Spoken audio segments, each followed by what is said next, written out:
What's up guys, I'm Andy from 1A Auto. In this video, I'm going to show you how to replace the oil pan on this 2010 Toyota Rav4. If you need this part or other parts for your vehicle, click the link in the description and head over to 1aauto.com. From underneath the vehicle, on the passenger side of the vehicle towards the back of the engine side, we're going to use a 14mm wrench and loosen up the drain plug.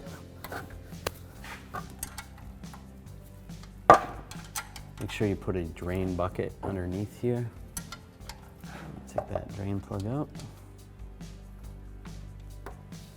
And there's a seal. It looks like the seal got stuck to the pan, which is okay.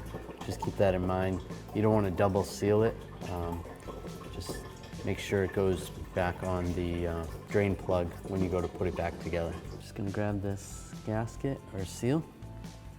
And it's a good idea to replace this seal when you're doing an oil change, but I'm just going to reuse this one and the drain plug. Reinstall the drain plug, and this one feels like it's cross-threaded a little bit, but just take the 14mm wrench and tighten up this drain plug. And just snug that up. That's good. Just take a rag and wipe it off. If it's a real mess, you can use a little brake parts cleaner. All right, then just take a extension, a 3/8 extension and a ratchet. I'm gonna loosen this little plug on the bottom of where the filter goes. Oh, so this is on pretty tight. The actual filter's starting to move with it, and I don't really want that to happen. Okay, so under normal circumstances, what you want to do is take this little plug off with your extension and ratchet, but this one, someone put this on too tight and it's not coming off. What you can do is take that plug off, and then with a drain bucket underneath, generally with your filter, you get this little siphon thing. So what you do is you take this, and when that plug is out, you just push this up the center of there, and then all the oil is going to drain out of where the oil filter is.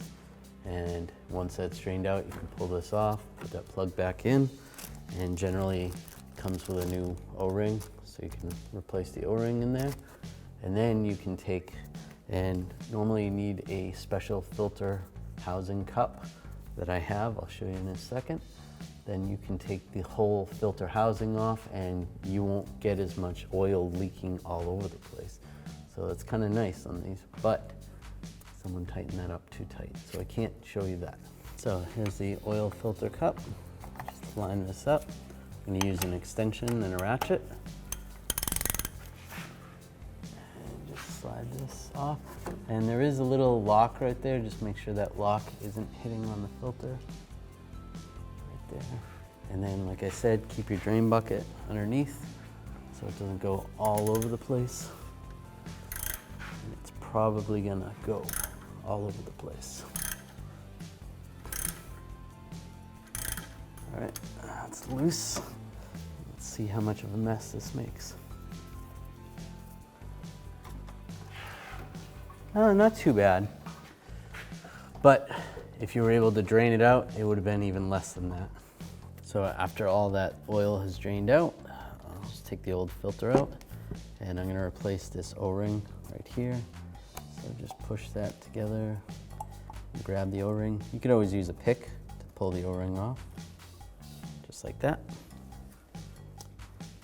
Take the new O-ring, just slide this over. This is gonna go in that groove. It's not going on the top groove. It's going on the one down from the top. So that's good. Take the new filter, and it doesn't matter which way it goes on. Just slide that on, just like that. That's good.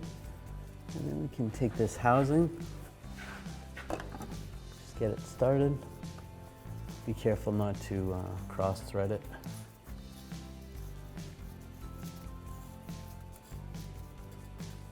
And you can can use that same cup to install it. Just go slow. All right, once that's snug, then you can get a torque wrench and just torque this to 19 foot-pounds. So it's not very much at all. So just be careful with that. Pull that off. At this point, if you had this little plug off, you'd want to put the O-ring on and this plug, and then you'd want to torque this to 9.5 foot-pounds. So not very much at all. So I have this panel off on the front. You don't necessarily need to take this panel off. It just makes it easier to see for the video purposes. So now I'm going to take these bolts out of the oil pan. There is 11 bolts and 2 nuts. I'm going to use a 10mm socket extension and a ratchet.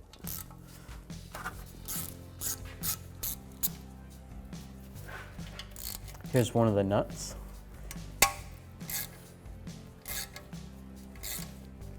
All right, this is the last one. What you could do is leave 2 of these in, one here and one on the opposite corner, and just so the pan doesn't fall when you break it free. All right, we want to separate the pan from the engine. Just take a pry bar. There's a couple areas that you can pry to try to get it to loosen up. Right here. And then on the back side over here, an area you can try right there. Actually, I'm going to use a longer pry bar. You could also try to use a screwdriver as well.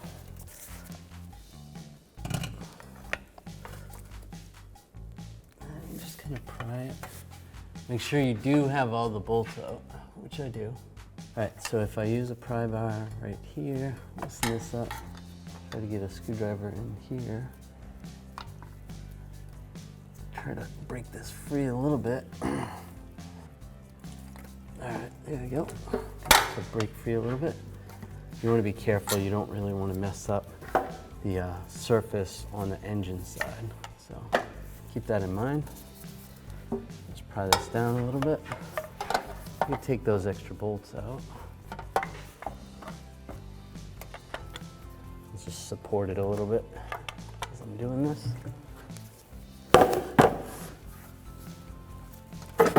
There we go. Take this last bolt out.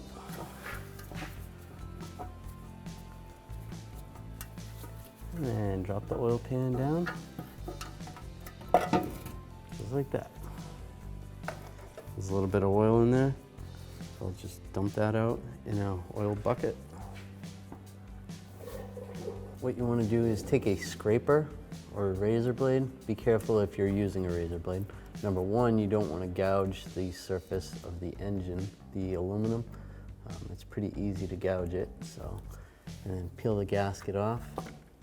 Also be careful, you don't want to cut yourself or drop it. Make sure you're wearing safety glasses. You can use a scraper like this. These work well. Or a lot of times they have plastic razor blades. You can use the plastic ones. They don't work that great, but they're safer, both for the person doing the job and safer for the engine. When you get a good amount of that off, just take a rag and you can use some brake parts cleaner. Just try to wipe it off the best you can. Try to get it nice and clean as much as possible. Generally, the RTV, if you leave a little bit of spots, it should stick to each other. So here's the old part. Here's the new oil pan from 1AAuto.com. It's got the same shape as the old one. Same size. Comes with a new drain plug with a new seal. Get yours at 1AAuto.com and you'll be ready to rock and roll.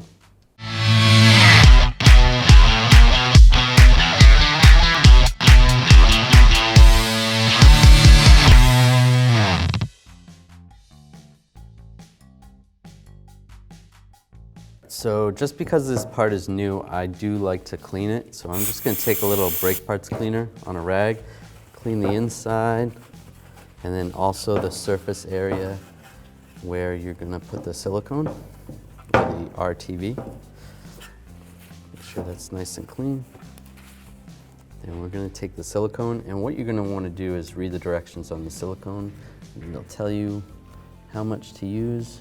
You generally want to do a small bead between 1/4 and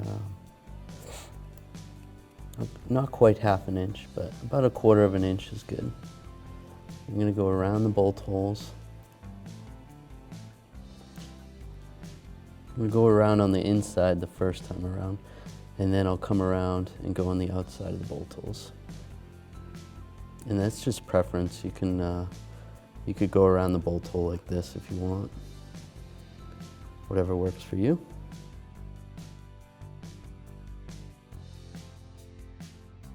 Now I'm just going to go around to the outside of the bolt holes. Depending on how hot it is out, if you're doing this outside on a hot summer day, you're going to want to work pretty quickly. If it's a cooler day, not a lot of humidity, you shouldn't have to rush as much. All right, that looks pretty good. And what I like to do is give it one more cleaning, give it one more wipe before I send that pan up. Just use a little brake clean on a rag, wipe it down. There. There's a little bit of RTV, I'll just wipe that off. All right, that's cleaned up. And we want to slide this pan on. You're just going to angle it up like this a little bit.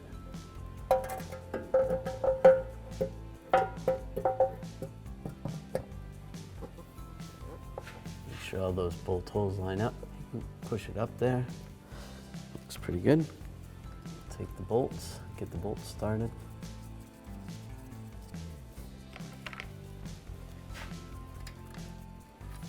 I'm going to put all these bolts in before I snug it up, or at least put it finger tight. I'm just going to get them all started because you don't want to tighten this up and then have to move the pan slightly to get the bolt holes to line up. So all those bolts are in. There's the 2 nuts that I got on those studs, this one, and then one back here as well. Now I'm going to go around just with the 10mm socket and the extension and just finger tighten all of these. You can cross, go back and forth to tighten it down evenly if you want. And basically do what the directions on the RTV say.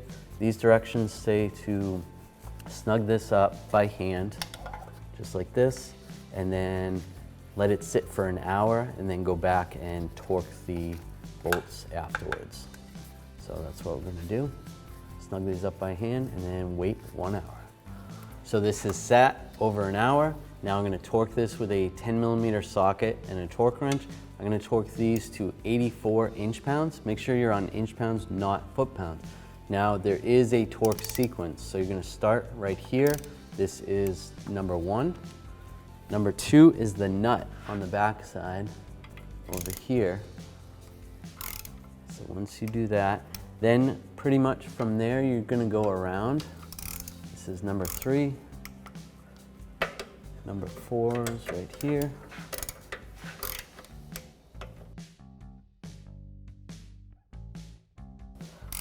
$14, and then last, that nut again, $15. And you're good.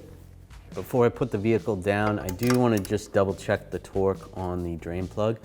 I'm going to use a 15mm socket and a torque wrench.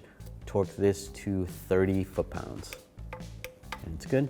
You don't have to loosen it up or anything, just double check it. Take the oil fill cap off.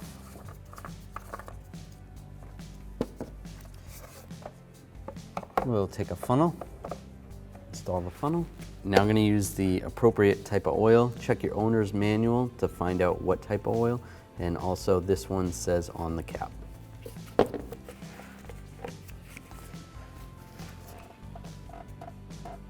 Just pour the oil in carefully. Make sure it's not spilling. Remove the funnel, put the cap back on.